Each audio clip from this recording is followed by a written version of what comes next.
and Marie de la Croix-Jugan in the role of saints, and as such that they may be invoked by all the Christian faithful. Il beato Sigismondo Felice Felinsky, Blessed Zygmunt Felinsky was born in 1822 to a noble Polish family at Wojciech, then Russian territory, today in the Ukraine. Orphaned of his father, he was also soon deprived of his mother, who was confined in Siberia for political motives.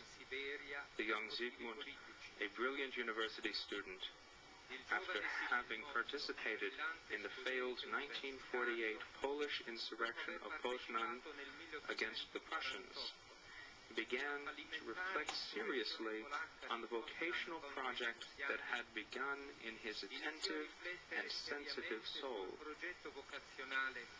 Che si era affacciato al suo animo attento e sensibile. Intraprese così gli studi in vista del sacerdozio. Therefore, he undertook studies for the priesthood and was ordained a priest in 1855. From that moment, his life was a succession of activities, among which were the foundation of the Congregation of the Franciscan Sisters of the Family of Mary, named Archbishop of Warsaw.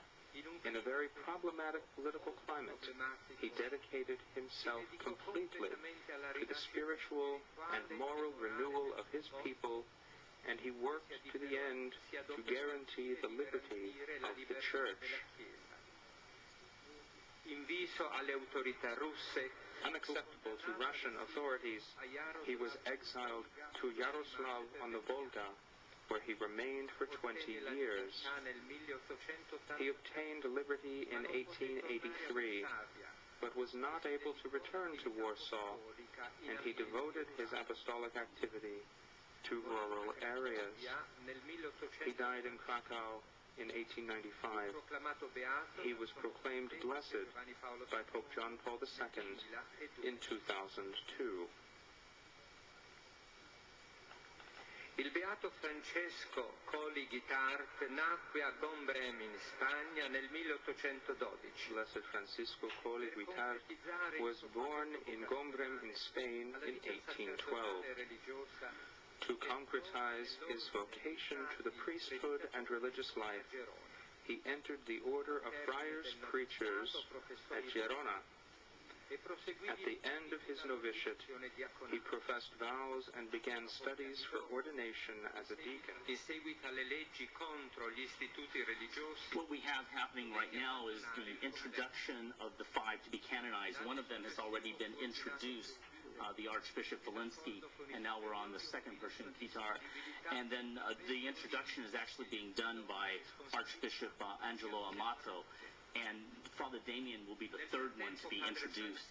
After the introductions of the saints, or those to be canonized, is completed, then we'll move into a litany of saints where we call upon the saints to assist us and to help to prepare for the celebration, the canonization of these new saints. And Father Mark, you were telling me about the seating capacity inside St. Peter's Basilica earlier? Yeah, normally about 20,000, but they can put as many as 60,000 into the Basilica, but that would be rather uncomfortable. Not as many as could see it from the square, though. No, the square can hold about 250,000 normally, up to 500,000 if they're small.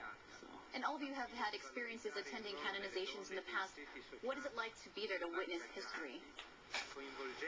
It is a very moving event, being at a canonization celebration, because the Universal Church, the whole Catholic Church is present at this moment.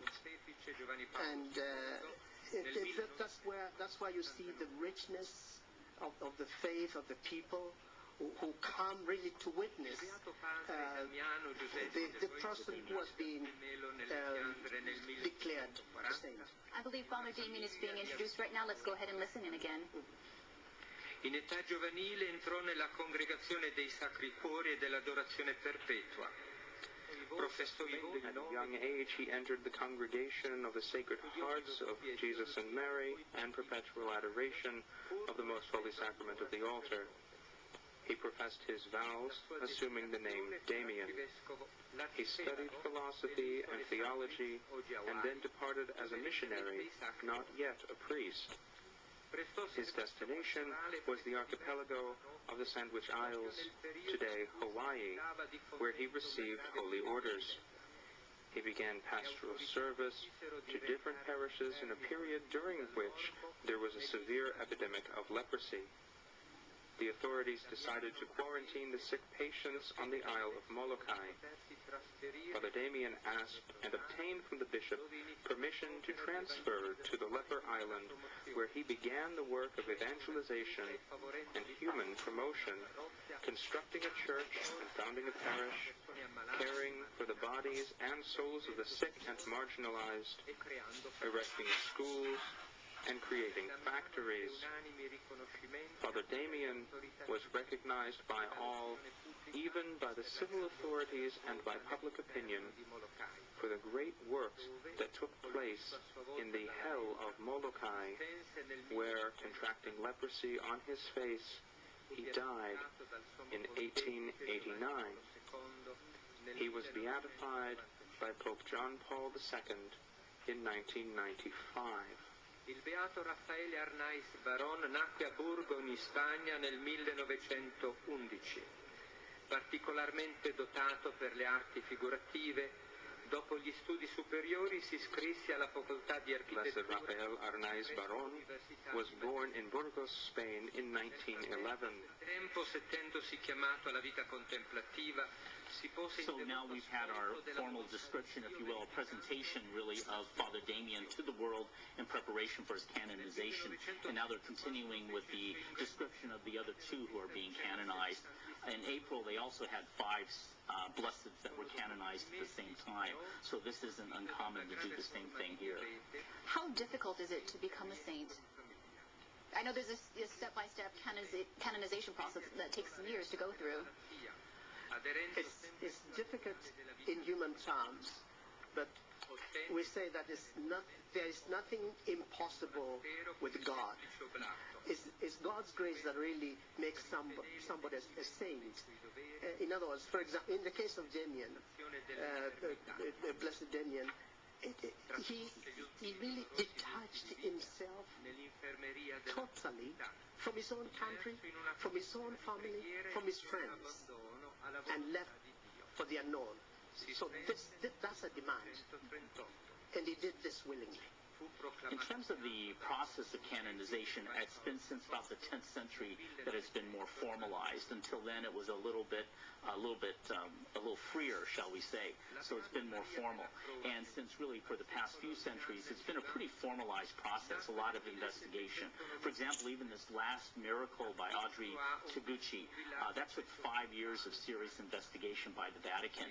And it involves non-Catholics to make sure that it's a very transparent process. So it's a very demanding process, even though there are probably about 10,000 saints in total. More recently, it's much more difficult. Speaking of Audrey, we heard that she'll have a special role in the ceremony at some point, so we'll have to keep an eye out for her. I understand that local churches are also having viewing parties as well. What sort of feedback are you getting from? Just to add something to Mark, Saint Francis of Assisi, he was proclaimed a saint the day after he died, where the people shouted, "We want him as a saint." So that was the way saints were proclaimed years ago. And what kind of feedback are you getting from people in the Catholic community right now? What are you hearing from them here in Hawaii? They're all very excited. Saint Damien is going to be the first saint of Hawaii.